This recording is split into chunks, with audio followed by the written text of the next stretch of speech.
Professor Lucas, muito bom dia.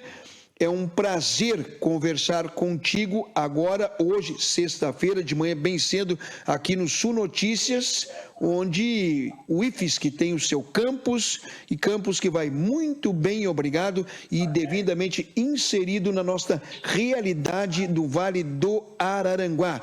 Bom dia, professor Dr. Lucas, está tudo bem contigo? Como vai, Lucas? Bom dia a todos, bom dia Elias, espectadores da TV Sul Catarinense.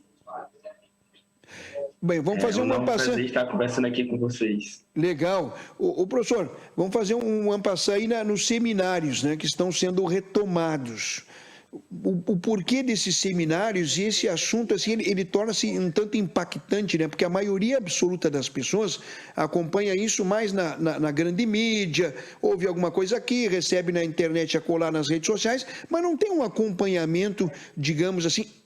Eu próprio, às vezes, um cara passa no dia a dia do corre-corre, não se apercebe da importância desses assuntos que vocês estão tratando de maneira específica. Por que desses seminários, o professor Lucas?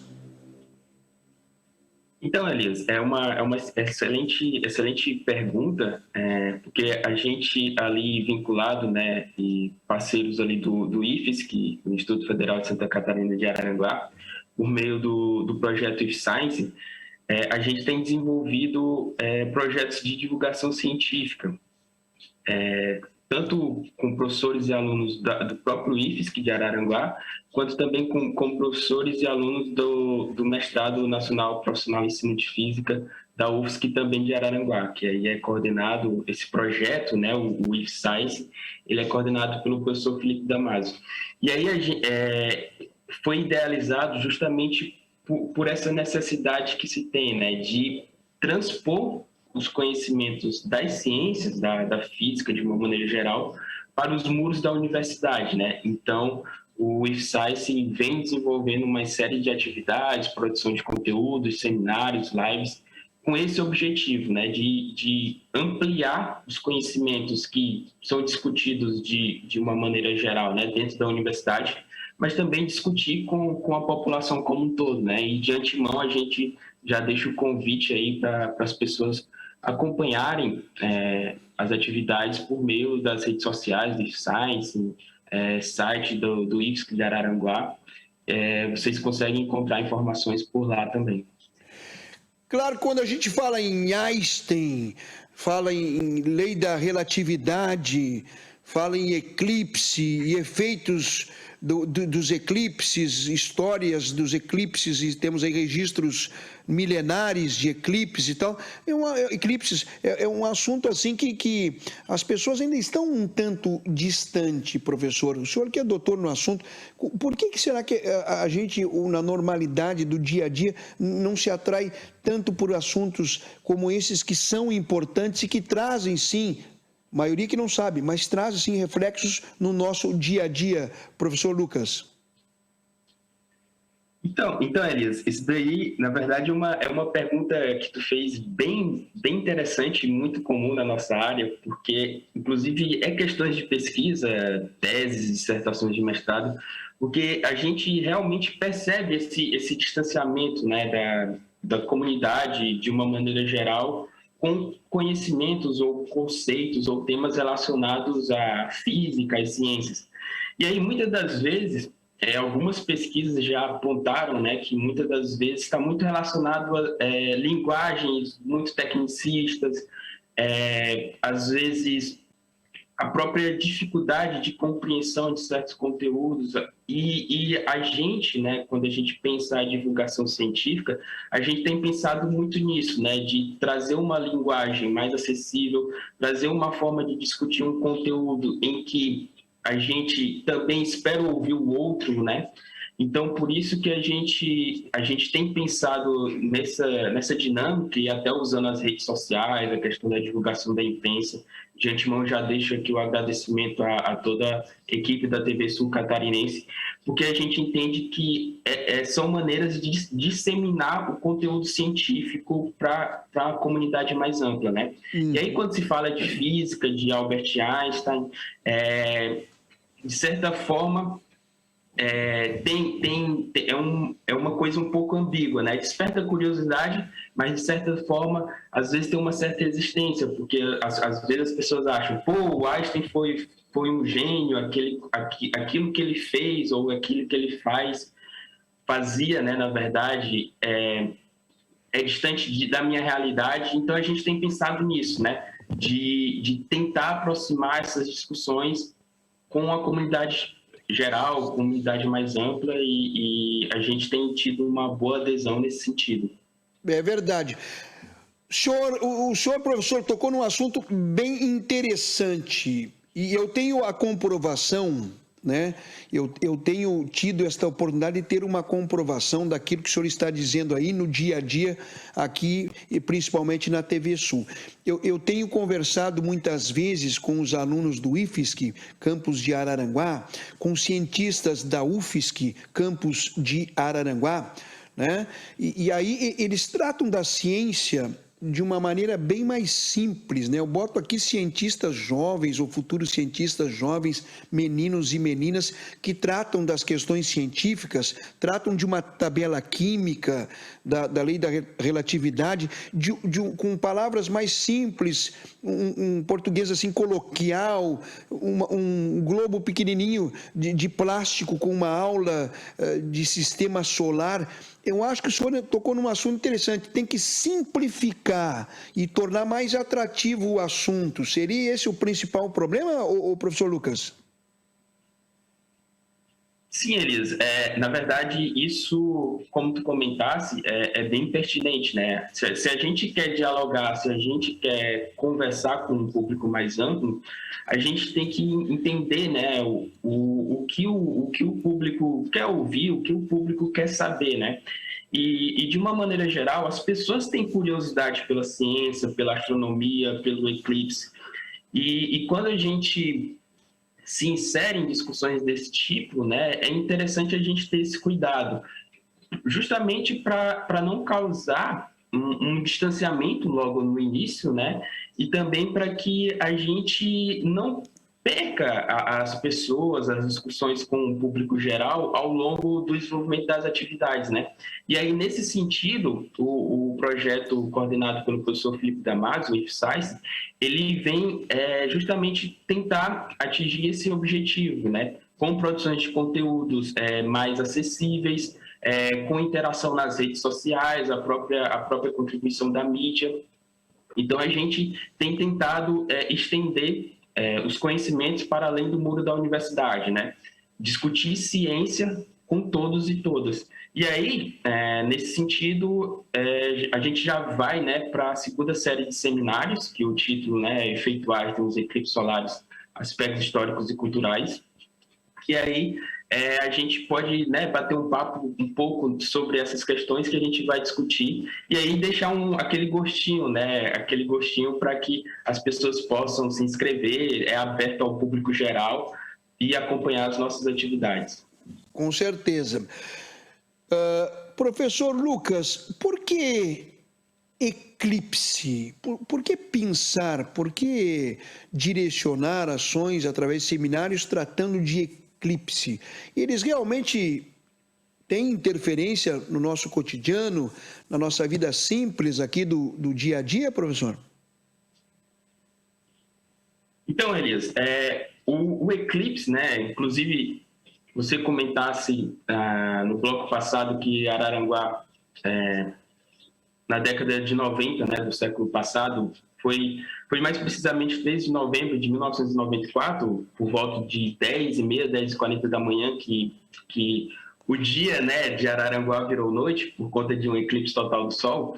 E os eclipses, de uma maneira geral, desde comunidades mais antigas, ele despertou a curiosidade do ser humano, né? Você vê uma situação que não é muito comum.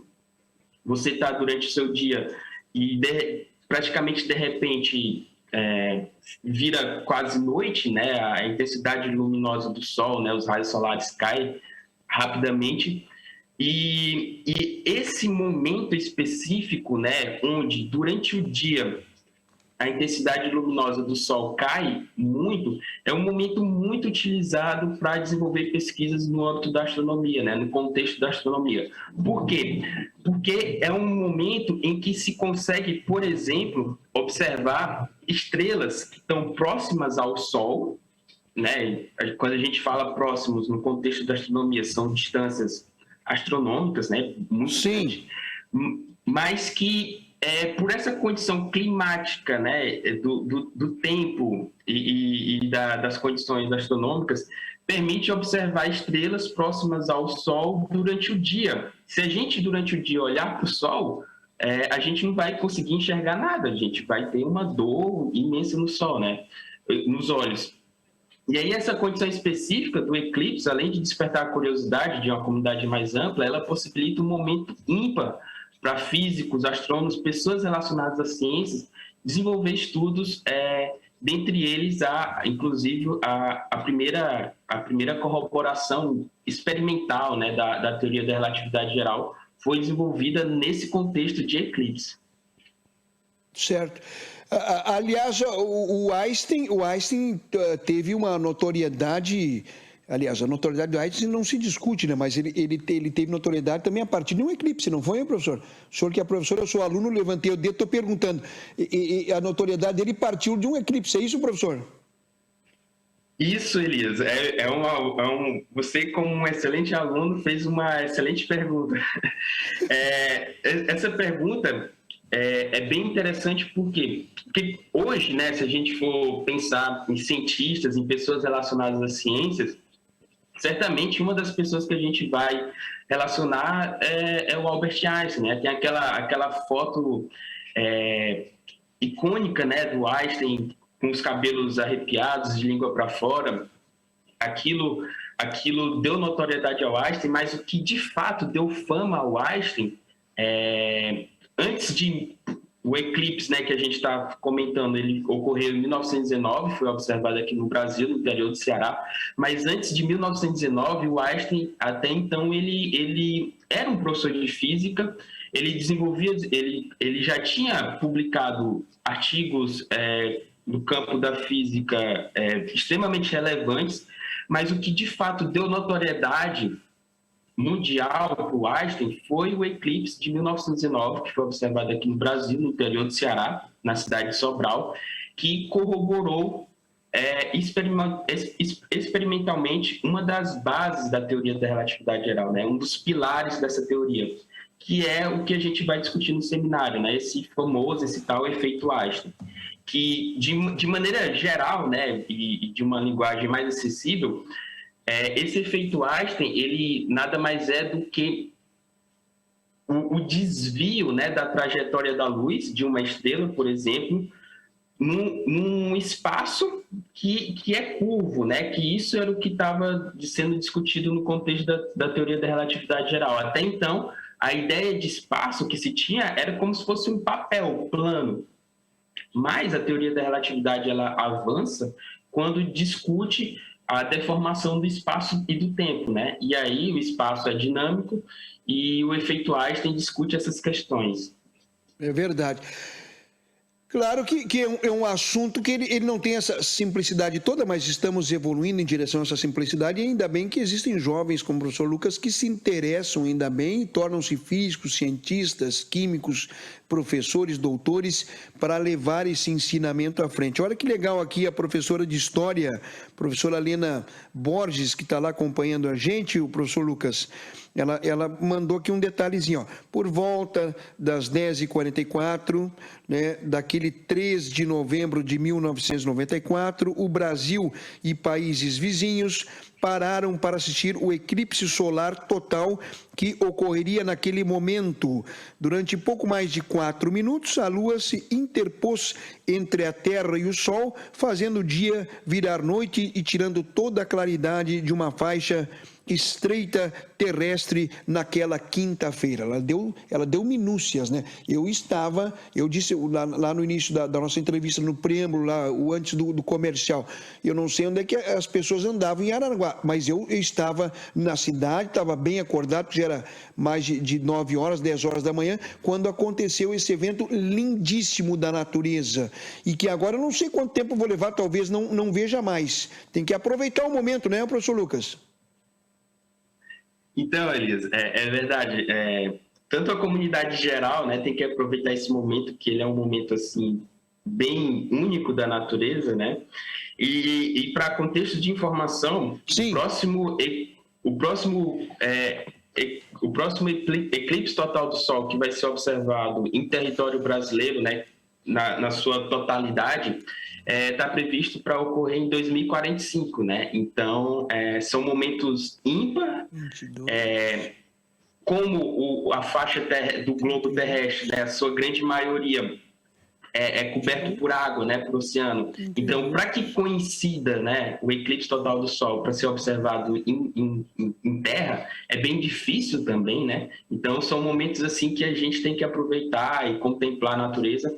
E uma observação, né, durante o eclipse total do Sol, é interessante a gente usar óculos, né, ou óculos protetor, para não prejudicar a visão, né? 2045, bem, daí eu já não sei se eu vou estar por aqui, né? Que falta um número expressivo de tempo. Mas talvez eu seja privilegiado, não sei se o senhor acredita nisso, eu acredito. Mas se eu não estiver aqui, quem sabe eu veja o eclipse lá de cima, daí estarei até mais privilegiado que vocês aqui embaixo. Tá certo? O professor, quem é que pode participar desses seminários aí? Porque isso é importante, né? Tem gente que fica ali assistindo, vê que o senhor é um doutor no assunto, está ali, ó, doutorando em educação científica e tecnológica da UFSC, enfim, da UFSC, ou melhor. E o que tem que fazer? Como é que pode participar? Isso é muito importante para o senhor agregar mais pessoas interessadas no assunto, professor. Então, Elias, para a gente dar uma informação bem direcionada, né, as pessoas podem nos procurar, né, pelo nosso Instagram, @IFScience, e para se inscrever, né, é bem simples, só basta preencher um formulário, né, colocar seu nome, seus dados, porque vai ser emitido certificação, né, para os participantes. Então, a gente convida, né, toda a comunidade de Araranguá, de toda a região sul catarinense a participar, bem como também pessoas de outra região do país, né? A gente já está tendo inscritos de pessoas de outro estado, e vão ser 3 encontros, né? 20 de outubro, 27 de outubro e 3 de novembro, às 19h30, e vai ser modo remoto, né? Então, isso possibilita várias pessoas participarem. É verdade. Modo remoto, relatividade, Einstein, efeito Einstein, eclipse, isso é um assunto que não é muito comum, mas com certeza não deixa de ter uma extrema importância. O senhor, como professor, no dia a dia, no cotidiano, no corre-corre do dia a dia, observa que as pessoas se interessam mais por esses assuntos, professor Lucas? Então, Elias, as pessoas, eu tenho percebido, né, eu percebo uma grande curiosidade das pessoas relacionadas a temas científicos e das ciências, né? E como a gente estava conversando no início, às vezes o que distancia muito é a questão da linguagem, em termos técnicos, então a gente tem tido preocupações relacionadas a esse sentido, né? Também sem perder a qualidade e a importância do conteúdo, né? Então a gente tem esse cuidado. E quando a gente fala no dia a dia, só uma informação bem curiosa, não sei se vocês já se imaginaram, mas vamos imaginar uma situação em que a gente, por exemplo, pede uma determinada comida por um aparelho, né, por um aplicativo, ou se a gente pede algum transporte por um aplicativo, mas vamos imaginar uma situação em que a gente pede um carro de aplicativo e esse carro de aplicativo ele para, mas só que ele para a uma distância entre 6 a 8 quilômetros da gente, né? Ele não para exatamente no nosso lugar de origem. E isso é uma contribuição da teoria da relatividade geral que pouca gente sabe, né? Que os cálculos da teoria da relatividade, as equações da teoria da relatividade geral, elas são utilizadas para calibragem dos GPS que a gente tem nos celulares, né? Então, os dados que vêm de satélites do processo de GPS e são mandados via satélites para os nossos celulares, eles são constantemente calibrados, porque os satélites estão nesse espaço deformado, né, nesse tempo deformado, e precisa dessa calibragem dos relógios do satélite com os relógios aqui da Terra. Então, os cálculos da teoria da equação, das equações da teoria da relatividade geral são utilizadas para calibrar os nossos GPS. E se não fosse essas equações, o erro que daria seria em torno de 6 e 8 quilômetros. E aí, imagina só, numa situação do dia a dia, você pede um carro de aplicativo ou uma comida e para 6 quilômetros de distância de você. Seria bem dificultoso, né? Põe dificultoso nisso. O senhor conhece o relógio do Sol em Araranguá, professor Lucas? Já ouviu falar? Então, eu ouvi falar, né, o Felipe Damasio, ele sempre comenta comigo, né, coisas relacionadas às ciências, à própria cidade de Araranguá, e ele comentou comigo que tem uma praça onde tem um relógio solar que foi construído em homenagem ao eclipse total do Sol, né, que foi observado dentre algumas regiões aí em Araranguá, no dia 13 de novembro, né, de 1994. E se as pessoas puderem, né, obviamente respeitando todos os protocolos, conhecer esse relógio, conhecer um pouquinho dessa história é extremamente importante. Tá certo. Professor Lucas, o senhor é doutorando em educação científica, tecnológica, enfim, então eu nem posso dizer que isso foi uma aula experimental, porque o prazo de tempo é mínimo, mas só o contato ele já foi extremamente consistente, produtivo e vai rompendo aos poucos barreiras e aproximando essas questões científicas de Einstein, de relatividade, de eclipses, esses assuntos que as pessoas entendem ser um tanto mais complexos e que podem, né, servir e servem e têm influência direta no nosso dia a dia, só que as pessoas não se apercebem por não ter conhecimento do assunto de causa. Então, esse tipo de ação e aproximação torna-se muito importante e que seja constante. Professor Lucas, muito obrigado e bons seminários. E se vier a Araranguá, por favor, já está convidado a passar aqui na TV Sul.